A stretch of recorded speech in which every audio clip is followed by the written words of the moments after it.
without hesitation. So we did how it feel doing numbers. Hey girl, what's up? Hi, sweetie. Hi. Jack. I know.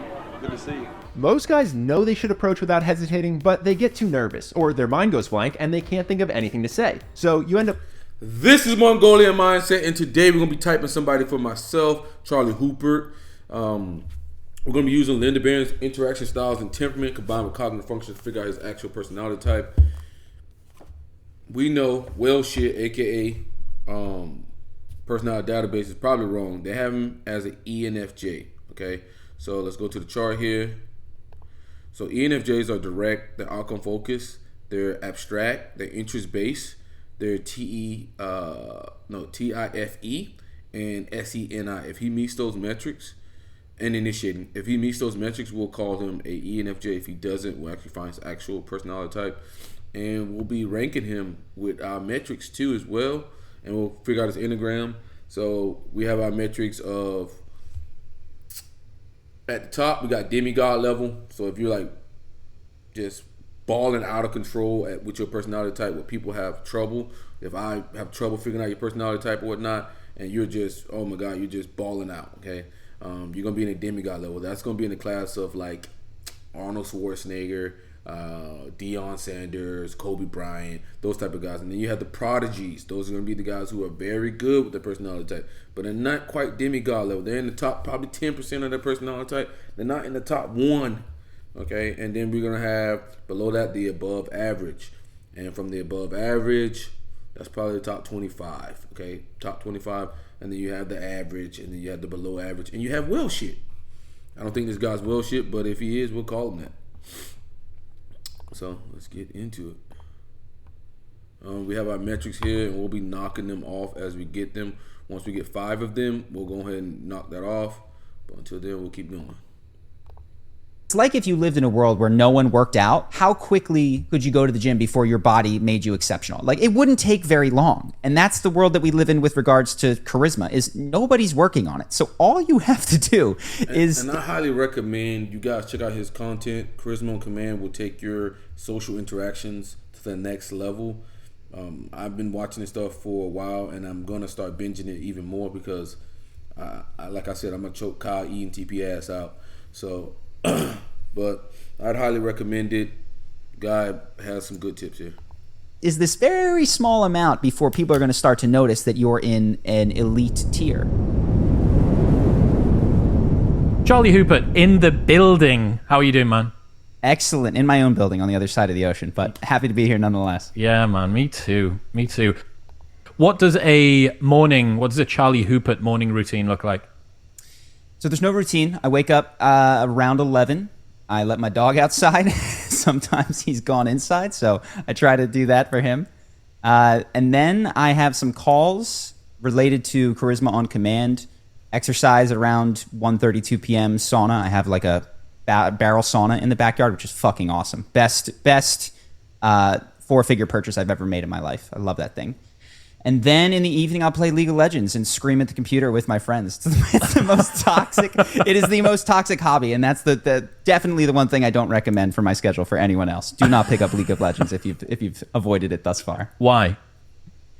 So I am medium competitive in normal life, but League of Legends brings out my most vicious, cruel, whiny, complainy, it's your fault side. This is fucking bullshit side. I truly believe that there is something in the game, and of course something inside of me, but there is something in the structure of the game where one person Talking about the structure of the game can just destroy and melt down the 15 to 30 minutes of hard work and me feeling like I'm better than the person I'm playing against, and I just fucking lose my mind every time I play. But it's the worst addiction that I have, but I, like every addiction, I just derive some sense of satisfaction from it, so I don't stop.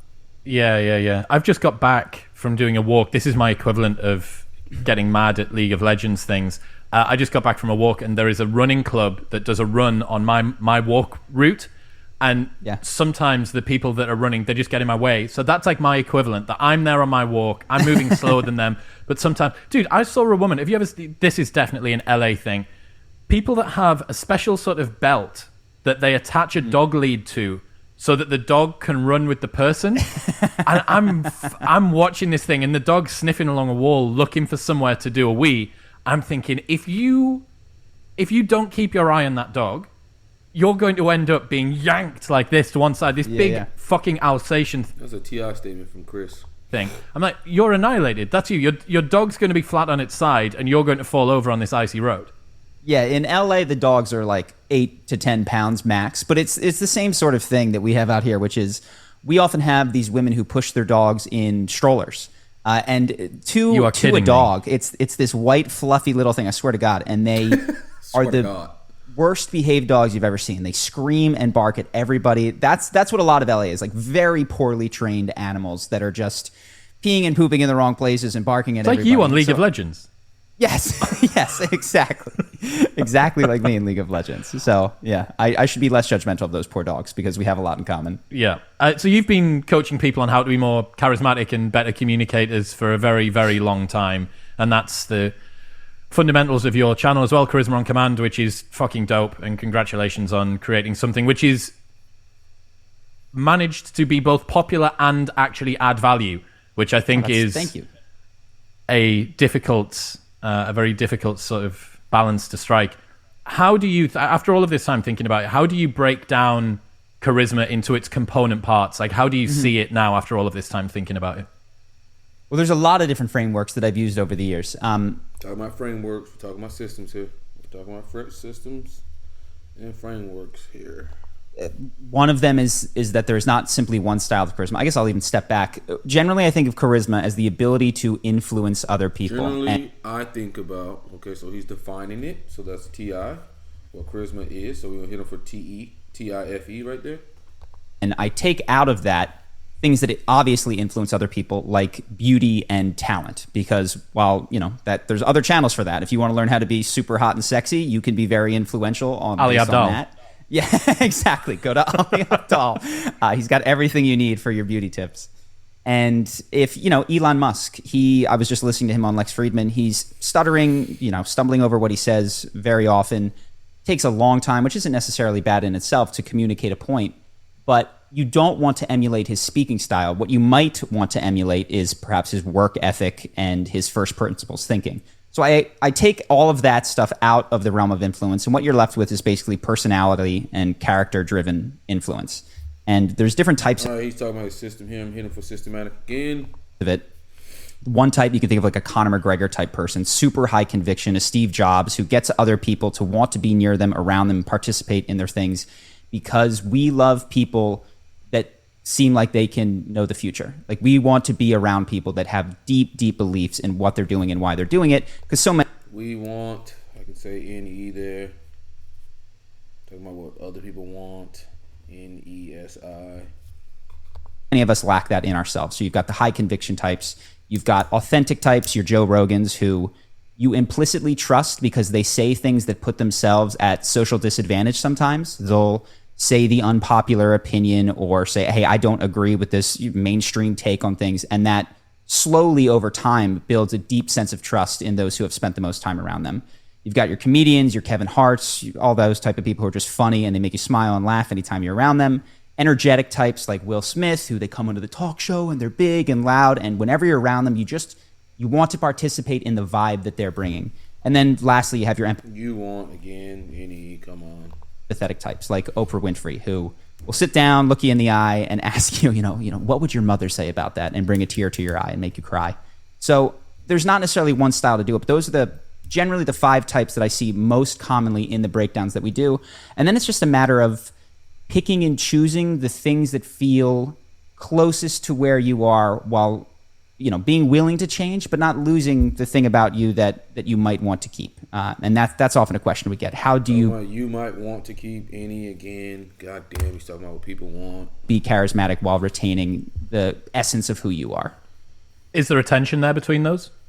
I think so. Yeah, for sure. And when you're starting to learn, I think one of the biggest obstacles to people changing anything in their life is that this feels like who they are. And what I often tell them is that the personality that you're showcasing today is not intrinsic to who you are. It is not how you were born. It is often the traumas and successes of 13-year-old you have shaped the way that you are. And sometimes you have that guy who was the stud at age 13, and for the rest of his life, he just acts like a little prince. And you can have this another person, 45 years old, but still crushing Exactly. it because he was the hottest kid in school at 13.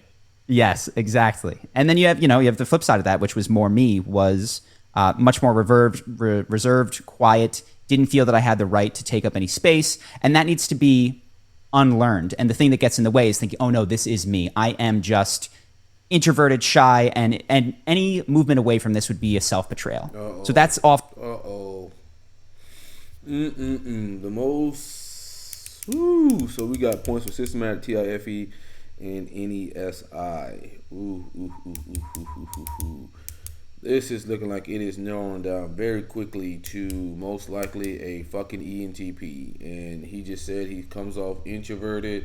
And we know ENTPs all think they're introverted. It's amazing.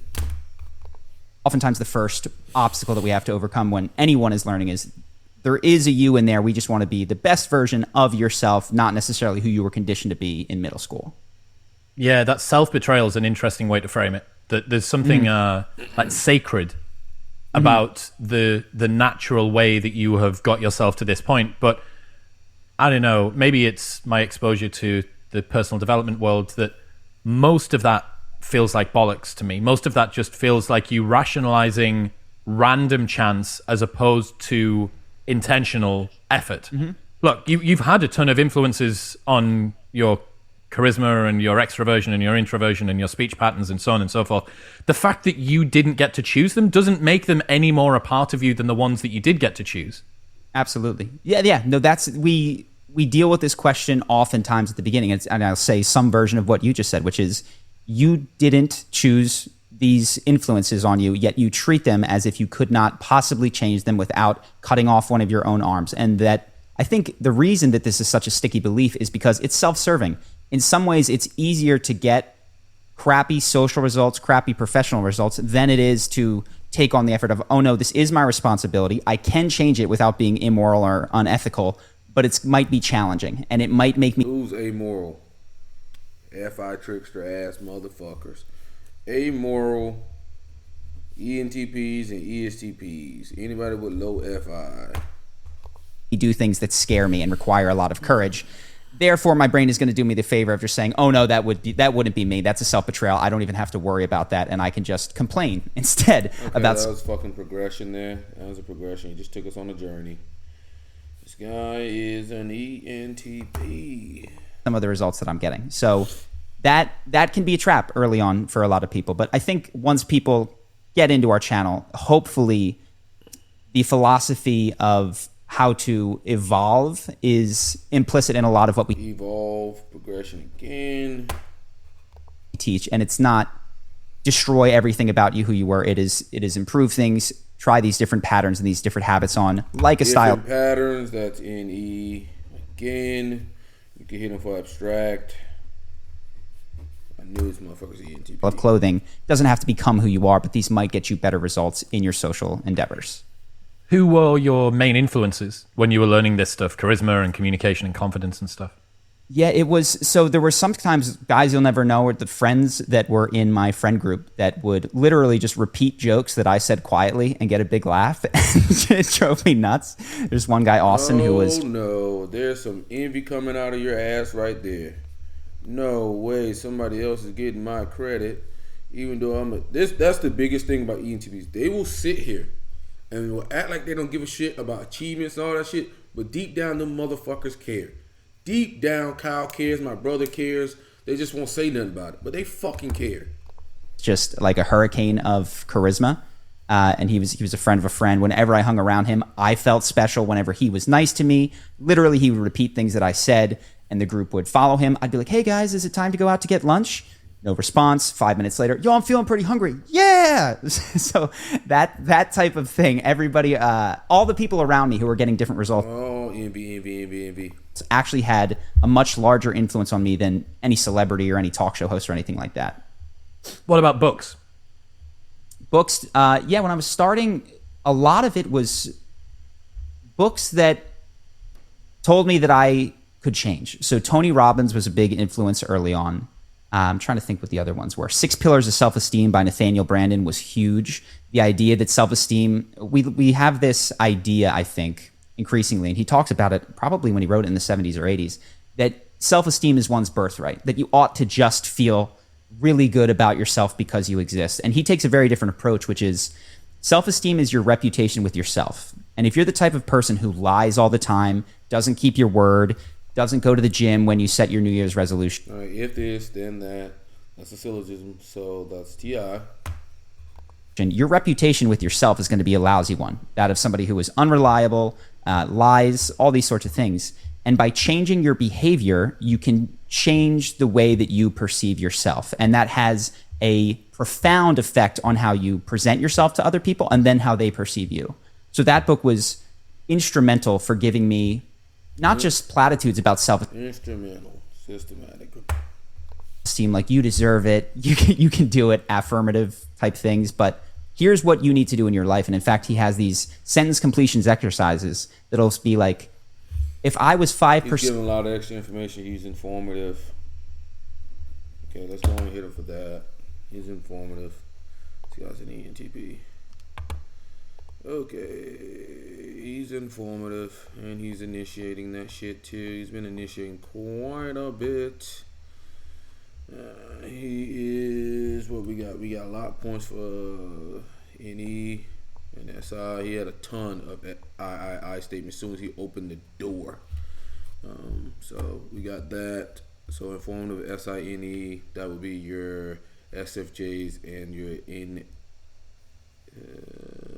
SFJs, NTPs and NFPs. Just with that, okay. More integrous today, I would. And you fill these things out. And I would often write, I wouldn't have fibbed about that thing that I lied about in conversation. I probably would have talked to that girl that I had a crush on and not pretended to, not have noticed her at all. And so you write these out, and over time they weigh on you, and you start to do the things that would make you have more integrity. And then you feel better about yourself, and it's got this whole positive feedback look. So I love progression again and systematic, close, positive feedback loop. Love. 6 Pillars of Self-Esteem. That's the Naval thing, right? Confidence isn't given, it's earned. And it makes sense. Why wouldn't it be the sort of thing that you need to prove to yourself? It's a reputation that you have with yourself, and you are always keeping score, even if you don't think you are.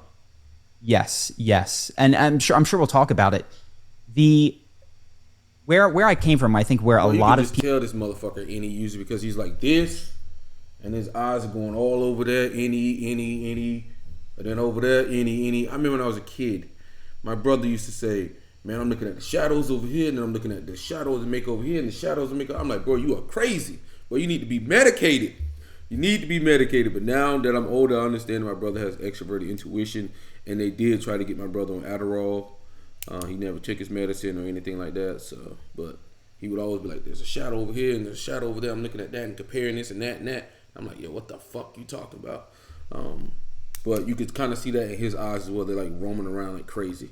People come from is you are your patterns, right? That's what we learned. You are who you your were. Patterns. Okay, we're closing out. Abstract too. This guy's abstract. Okay, Charlie Houpert. Congratulations. So abstract. Your ass is initiating. Okay, and your progression. We'll watch a little bit more. But your progression. Were at 13 years old in middle school. And the big shift was here is you can become your habits, right? You can shift these habits. You can change the way that you feel about yourself. And I'd say recently I've gone back a little bit and recovered the sense that I thought that I wasn't an introvert throughout my 20s because I'd built these extroverted habits. And I've recently realized that no, I definitely still have this introverted streak in me that doesn't seem to go away despite any sort of habituation. And so I do think that there is I think he keeps going back to what he thinks. That's T.I. to our personality, but we probably overestimate what that is when we're in our young 20s and haven't done any sort of self-development work. And it's only now that I'm in my 30s that I can be like, this was me. This is what got laid on top of me. I want to take out what got laid on top of me, choose other things, but also respect that there are these parts of me that seem so resistant to change that I'm just gonna, embrace them and love them and accept them, even if they're not ideal for social scenarios. Like, I'm an introvert, and I'm pissed at League of Legends, which probably isn't core to my behavior. I'm just joking about that one. How do you define introvert and extrovert?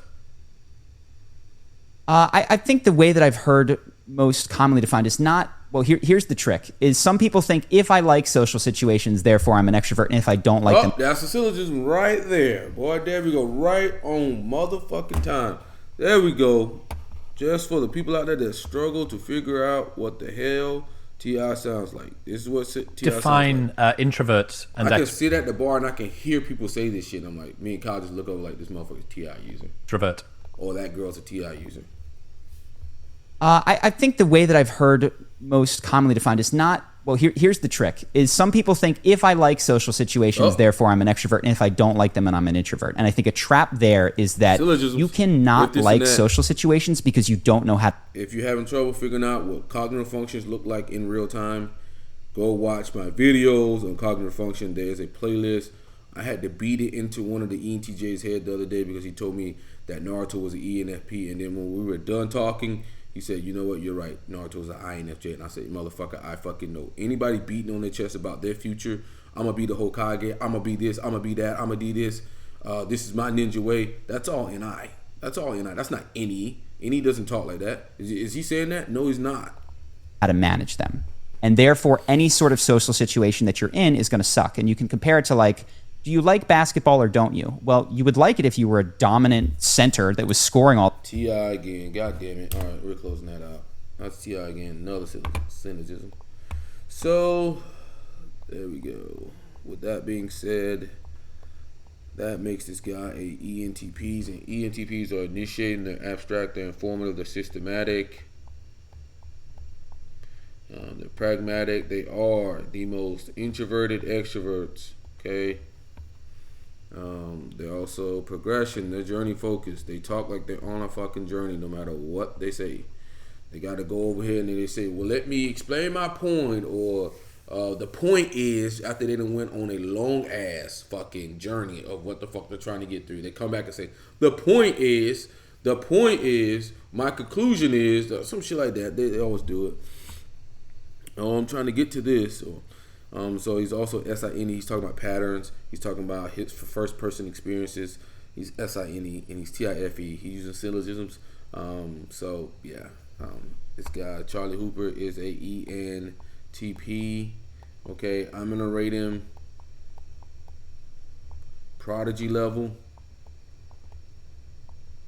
Okay, he's a prodigy level ENTP. He is Enneagram, looks like 3. 3W2